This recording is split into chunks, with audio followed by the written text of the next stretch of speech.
சில நேரங்களில் நம் வாழ்க்கையில் நடக்கும் சில விஷயங்கள் நமக்கு புரியாமல் இருக்கும்.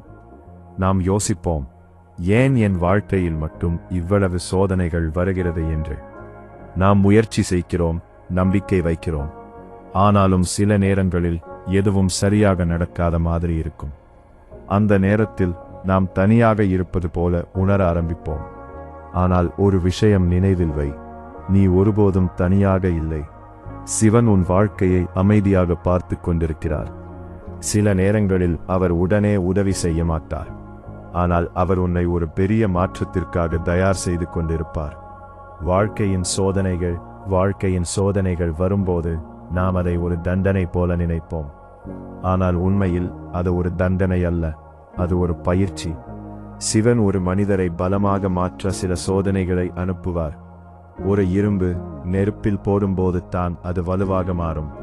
அதே மாதிரி ஒரு மனிதன் சில சிரமங்களை சந்திக்கும் போது தான் அவன் உள்ளுக்குள் பலமாக மாறுவான். ஏன் சிலர் வாழ்க்கையில் சோதனை அதிகம்? நீ கவனித்திருக்கிறாயா? சில மனிதர்களுக்கு சோதனைகள் அதிகமாக இருக்கும். அவர்கள் வாழ்க்கையில் ஒரு பிரச்சனை முடிந்தவுடன் மற்றொரு பிரச்சனை வரும். அவர்கள் யோசிப்பார்கள், ஏன் எனக்கு மட்டும் இப்படி நடக்கிறது என்று. ஆனால் சில நேரங்களில் அது ஒரு சின்ன அறிகுறி. சிவன் அந்த மனிதனை ஒரு பெரிய வாழ்க்கைக்கு தயார் செய்து கொண்டிருக்கிறார். சிவன் நம்மை எப்படி மாற்றுகிறார்?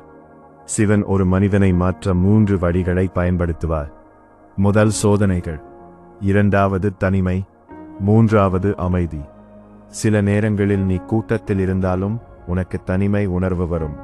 அது ஒரு பலவீனம் இல்லை, அது உன் ஆன்மா உன்னை மாற்றிக் கொண்டிருப்பதற்கான ஒரு அறிகுறி. மனிதர்கள் விலகும் நேரம், நம் வாழ்க்கையில் சில மனிதர்கள் திடீரென்று விலகி விடுவார்கள். முன்பு நமக்கு மிகவும் முக்கியமானவர்கள் ஒரு நாள் நம் வாழ்க்கையில் இல்லாமல் போய்விடுவார்கள். அந்த நேரத்தில் நம் மனசு மிகவும் காயப்படும். இந்நாளில் நாம் ஒரு விஷயத்தை புரிந்து கொள்வோம். சில மனிதர்கள் நம் வாழ்க்கையில் ஒரு காலத்திற்கு மட்டும்தான். அவர்கள் போன பிறகுதான் நமக்கு சில நல்ல விஷயங்கள் நடக்கும். சிவன் தரும் அறிகுறிகள். சிவன் ஒரு மனிதனின் வாழ்க்கையில் பெரிய மாற்றம் செய்யும் முன் சில அறிகுறிகளை காட்டுவார். நீ அமைதியை அதிகமாக தேட ஆரம்பிப்பாய். நீ தேவையில்லாத விஷயங்களை விட்டு விலக ஆரம்பிப்பாய். நீ உன் வாழ்க்கையை புதிய விதமாக பார்க்க ஆரம்பிப்பாய். இதையெல்லாம் உன் வாழ்க்கை மெதுவாக மாறிக்கொண்டிருக்கிறது என்பதற்கான அறிகுறி. நம்பிக்கை. வாழ்க்கையில் என்ன நடந்தாலும் ஒரு விஷயம் மட்டும் விடாதே, அது நம்பிக்கை. நம்பிக்கை இருந்தால் ஒரு மனிதன் எத்தனை சோதனைகளையும் கடந்து செல்ல முடியும். சிவன் மீது நம்பிக்கை வை. அவர் ஒருபோதும் உன்னை கைவிட மாட்டார். முடிவு இப்போது. உன் வாழ்க்கையில் என்ன நடந்தாலும் பயப்படாதே. சில நேரங்களில் வாழ்க்கை மெதுவாக செல்லும். ஆனால் அது நின்றுவிட்டது என்ற அர்த்தம் இல்லை. சில நல்ல விஷயங்களை அமைதியாக தயாரித்துக் கொண்டிருக்கிறார்.